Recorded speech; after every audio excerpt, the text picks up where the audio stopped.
সাবেক আইজিপি বেনজির আহমেদের বিরুদ্ধে অস্বাভাবিক লেনদেনের প্রমাণ পেয়েছে দুদক।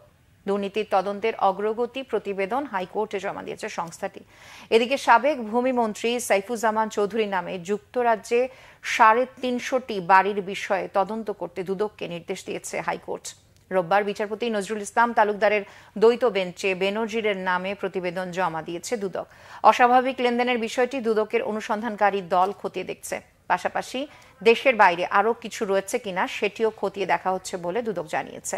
গত ২৩ এপ্রিল বেনজির আহমেদের বিরুদ্ধে আয় বহির্ভূত সম্পদ অর্জনের অভিযোগ অনুসন্ধানের অগ্রগতি প্রতিবেদন দিতে দুদককে নির্দেশ দেন হাইকোর্ট। এক্ষেত্রে অনুসন্ধানের অগ্রগতির ২ মাস পর হলফনামা আকারে আদালতে দাখিল করতে বলা হয়।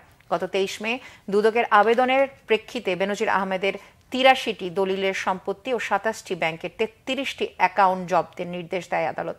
পরে ২৬ মে তার স্ত্রী এবং ৩ সন্তানের আরও ১১৯টি স্থাবর অস্থাবর সম্পত্তি জব্দেরও নির্দেশ দেওয়া হয়।